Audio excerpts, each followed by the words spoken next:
Hey everyone, Alex E. Talander here, and welcome to our bonus content as we work on putting Ostium Season 6 together.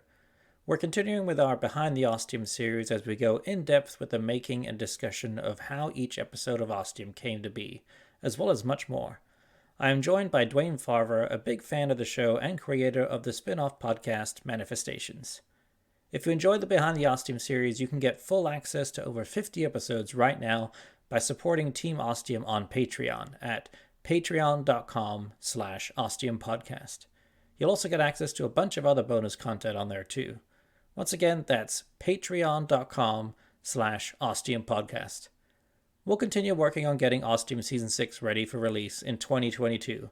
But for now, sit back and enjoy another episode of Behind the Ostium.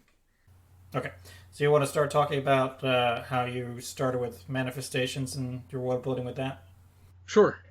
I was even actually clicking around Patreon the other day, and I noticed the first message where we were talking about writing my own Ostium door story. And it took me back to... I was on a plane coming back from a work visit to Minneapolis, and I just pulled out my phone and started typing. And we have a town near where I live called Centralia, and there was a mine fire under it, and the state made the people living there move. There's a couple holdouts that actually do still live there, but for the most part, everybody's gone. So you can go there, and the streets are cracked and overgrown with grass and trees. Most of the places you can't even tell that there was even a town there.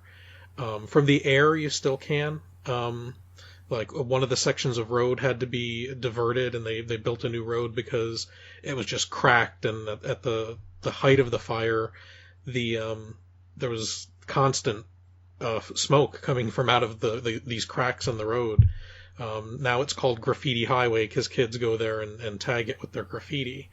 But the Centralia just struck me as, a relation to Ostium. It's an empty town. This town was abandoned, but still more or less an empty town. So, have you visited before? Have you had a chance to go visit? Sure. Yeah, it's only about 20 minutes from where I live. When we visit, you are allowed to and everything. You're not barred from going inside. They have the only area they don't allow you to go is Graffiti Highway. So if you're there, technically, I think you could be asked to leave or possibly fined. But I've seen buses of tourists show up and walk down Graffiti Highway. There's two graveyards that are still there. They haven't moved. They haven't moved any of the residents of the graves. And there's still a church that is nearby. I believe they're actually trying to find new people to run the church. It's currently not being used. Wow. So was this something you kind of learned about as a kid, and it kind of developed into an ominous place? I don't know. Yeah, it is kind of ominous in a way. Yeah, just growing up, you heard about it. I mean, I remember seeing it on the news when I was young. The when it was still had a couple houses and people were still leaving. It was before I was born when most of the controversy was going on. It was a big. Right. The residents didn't want to move. They thought the state was doing a land grab, so that they could get the mineral rights under the town. And I'm like, whatever minerals are under the town are on fire. They're no good to anyone. So yeah, the thought of when I was growing up, the thought of Centralia was, it's just a place you drive through to get to somewhere else, because there was really, actually, I think there's still an abandoned post office as well. There's nowhere to stop and do anything other than, like I said, people would just tour it. It was a tourist spot now. There are people that take ATVs, since it is old mining land. There's trails that people take ATVs on. So yeah, it was the... If I was going to go through an Ostium door, I'm like, well, that made a lot of sense to me. Right. To see the day of... There's actually some controversy as to how the fire started. So for my story, I picked one of the theories that most people seem to go with. And but as I was writing my story, as I was starting on the plane, I was like, I don't want to plagiarize the mechanics of Ostium. Even though this was an Ostium door story, I felt Right. wrong doing that. So my character just found himself in a null, void, all black space, and then is transported to Centralia. He doesn't realize it at first, but he notices some road signs, and for the sake of my Ostium door story, I was writing first person. It was me. I was in the story. The character was me. Yeah. So the person in the story sees the road signs, and it's a very common intersection. If you mentioned the roads to anybody near where I live, most of them would probably know. Oh yeah, that's Centralia.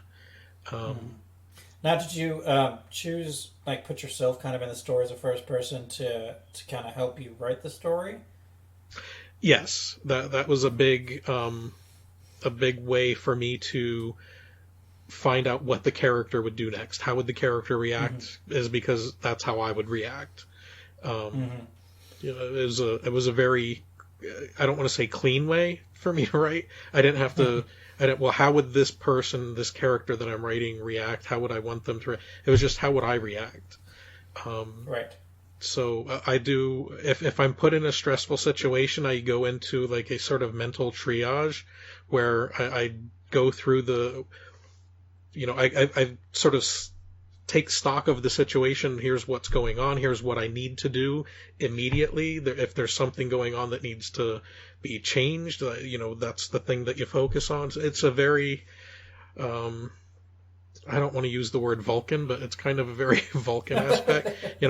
Just a very structured, logical way to Right. to Formulaic or whatever. Yeah. yeah, to handle a stressful Yeah. situation. Step Obviously, by step, and yeah. yeah, finding yourself in some past situation and my character didn't really choose to go through an ostium door. He just found himself there, so that's kind of stressful. So yeah, it was just and then as I was writing the story, what did Centralia look like in the past? So I tried to describe it from like some photos that I know I've seen, and every once in a while, still the local news channels will have a stock footage from Centralia. The the thing that always strikes me is that there was a gas station, and the gas in the ground that was in the tanks in the ground was I forget exactly how hot it was, but it was hotter than gas should probably be. So yeah, that was very. So that was one of the things that as a child, I do remember. Was that the gas and like people, the carbon monoxide was going into people's homes through their basements. And there was in my story, I mentioned Todd, and he was the only person who ever fell through a crack in the ground as it opened up. And it was I want to say the winter, and he was wearing a heavy jacket, and that pretty much saved him. The jacket was ruined, but Wow. he didn't get any significant burns. So yeah, the people from Centralia were reluctant, let's just call it that, to move. Moving on from that part of the story, I was just thinking, what main thing would my character need to see that would trigger them to know this is the day? This is when the theory of when the fire started, something's going to happen that's going to cause it. And one of the theories is that at the local landfill, every once in a while they would do a controlled burn. And instead of putting it in an incinerator, they would just have an open fire. But they would when they created the landfill, there was a clay barrier beneath it. And one of the theories is it was damaged or it wasn't installed properly, and that allowed the fire that they were burning in the garbage to spread down into the vein of coal, which was very close to the ground, to the surface of the ground. So that's what my character sees as the fire department going towards the landfill to do their controlled burn. Um, and as I got to, and I want to say I got to that part while I was on the plane. I wrote a good Wow.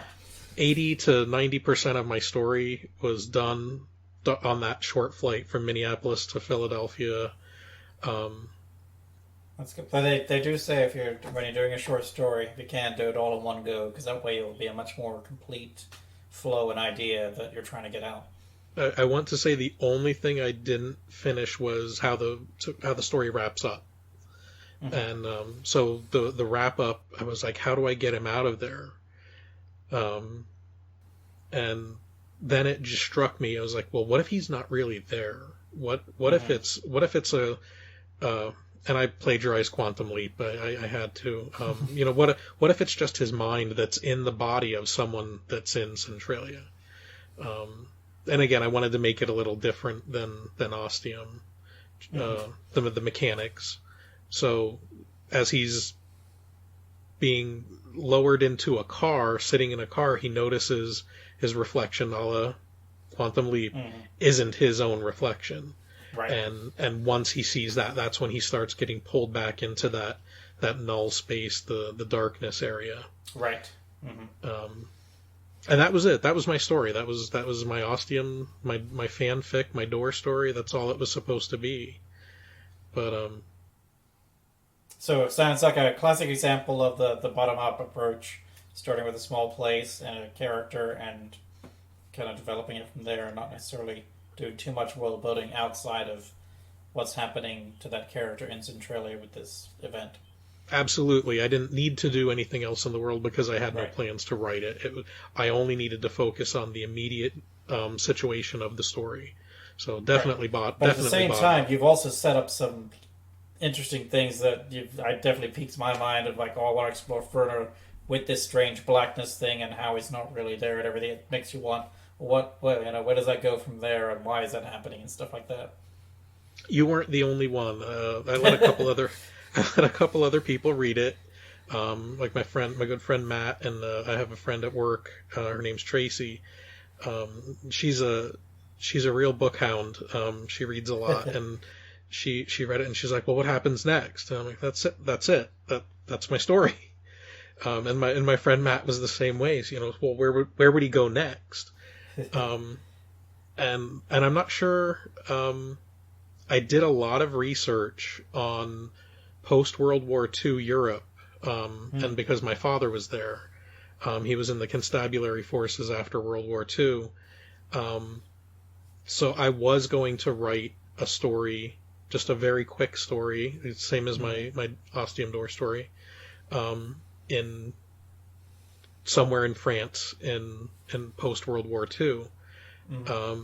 But things changed. Obviously, my story changed because I got from everybody, well, what happens next? That was Well, the I was, big I was thinking thing. because we started this with where you're putting yourself in the story and trying to find out what story you wanted to tell with it. Um, and you thought it was going to be about Centralia and that whole, what went on there and what this person was trying to do to get the people to react to it. And then along the way, as you did that, you all of a sudden opened it up further with this blackness and what was happening to that character who wasn't really there, and basically created your own separate story that you didn't even know you were going to. Exactly. There's a story that came out that I didn't even know wanted to be told, and Right. I know that's very cliche, but and I've heard But it, it's also writing, yeah. and until it happened, I didn't understand how that could happen. Hmm. And the Um, key is to kind of go with it when you're feeling that, and try not to be afraid or try not to control it too much, and just kind of let it go and trust your intuition and what your fingers want to write. so World War II, I still have the notes. Hmm. I won't say that'll never get written. Um, but as of right now, the character is definitely not me. Hmm. I wanted Right. to add some space so that I could feel more open to have the character do things that I wouldn't. Exactly. Um, Yeah. Very good. Yeah. so that when I started writing the larger parts of the story is when I started to keep a separate document, just started a Bible, especially when I started dealing with timelines, when things happened in relation to others. I wanted to make sure I wasn't contradicting myself, number one. Right. Which would be very, very amateurish, and I'm sure I would catch it if someone did it. So I want to make sure I don't do that. And I just wanted to make sure that when I decided that this character would act this way, I came up with, a personality profile.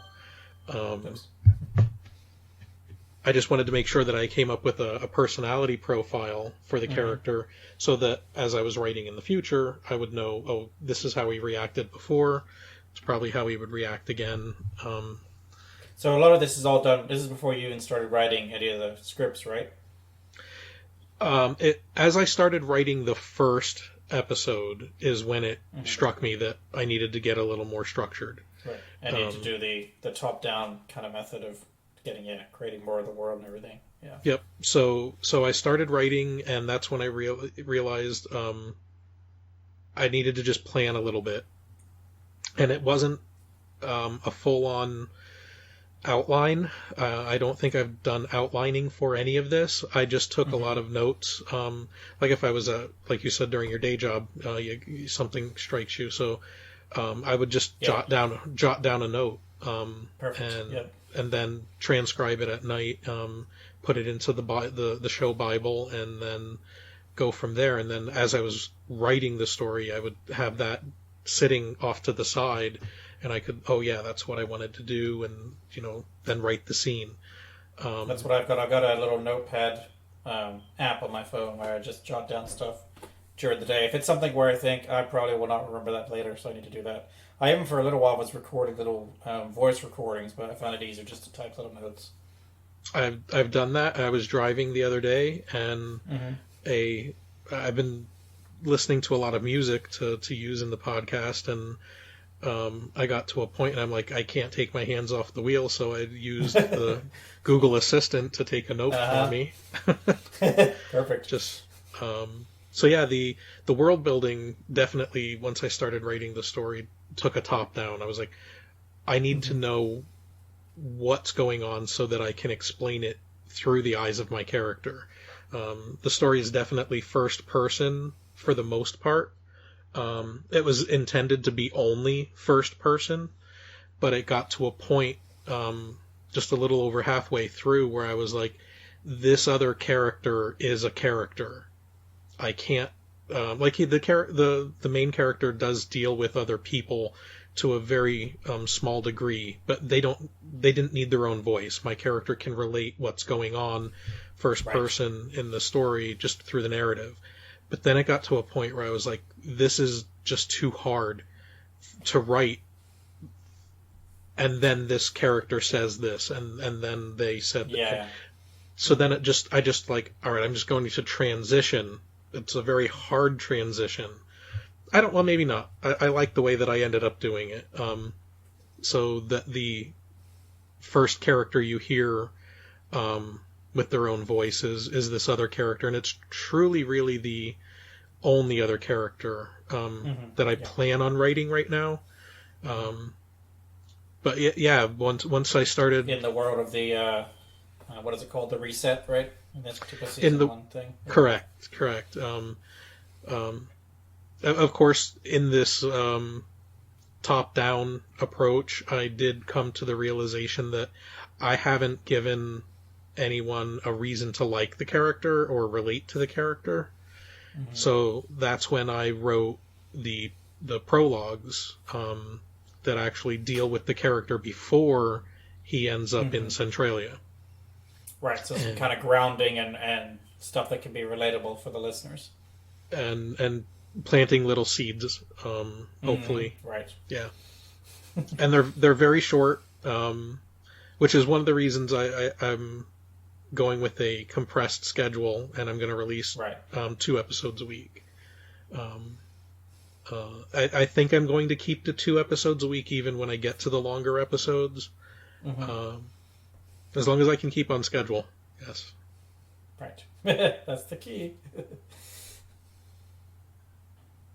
The only thing I didn't touch on with the writing possibly was uh, my story takes the character from Centralia, which is in the past, to a world Mm-hmm. in the future, um, and I went that direction because that would allow me a little more freedom in my mind. Mm-hmm. With history, I have to be accurate. It's history. People can look it Yeah. up. If it's in the future, I'm making it up, and I only have to be accurate to Right. myself. Especially when it's like Um, an alternate world type of thing too. Yeah, you make it all up yourself. right, right. So in my future, society is much different, but I wanted it to be a place that the listeners would say, "Yeah, I don't think that's such a bad place. I think I would be Mm-hmm. okay living in that world." But the world went through a lot to get there. Right, to get there, yeah, yeah. So that's what And then the a lot of your social media posts you've been releasing kind of leading up to it about different events and science stores and things. But there's research then as well, or they they were meant to be, and I didn't expect anyone to be following until after the show was out. mm-hmm. Just like with any other show that I start, oh, that's a new show. I'm going to start listening to that. I go to their Right. social media and I go back and I look at Mm-hmm. what they may have Interesting. posted, Okay. and Mm-hmm. yep.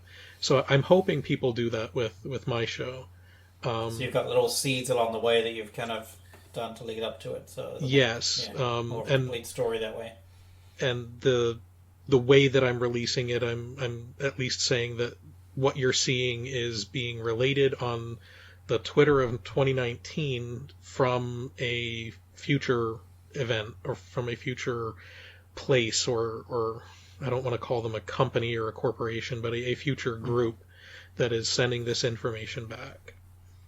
Right. And Um, and I mean, I know still right now you're finishing up putting it all, editing all together and everything. But have you entertained any thoughts about a second season or what you might do next? I actually took some notes on season two, Mm-hmm. and the I think it's going to it'll definitely be a time jump. It won't take place Yeah. immediately after season one. I guess I But didn't really need to know the. Yeah, I don't want to have you force you to give it away details so much, but just kind of what's as a when you're writing, looking to write it, and approach to it. Is it going to be kind of like this, where you're going for from a top down or bottom up, or for world building? I don't know that I would want to. I don't know that I would want to create a new world. I've already got one. Yeah. So I'm going to play in this world. I'm just Okay. going to Cool. yeah, I'm just going to expand Mm-hmm. and show some aspects of it. Because Good, because that's the. I mean, I've had the rare privilege to have read all the scripts and everything, so I know where it goes. So that's what I would want to, because I want more of this interesting world. well, you'll see it from a very different vantage point. That's always good. That's what Brandon Sanderson likes to do too when he has one of his other term what it's called. It's some of those series where he'll do a trilogy. He say, "Well, yeah, there's more books I've got to write. I just need to get to it." And then when he goes to write those books, it's 100, 300 years in the future when everything's kind of it's the same world, but everything's kind of advanced and changed. That's interesting. Yeah, That is a little bit what I'm doing. Maybe not quite along those exact lines, but yeah, similar.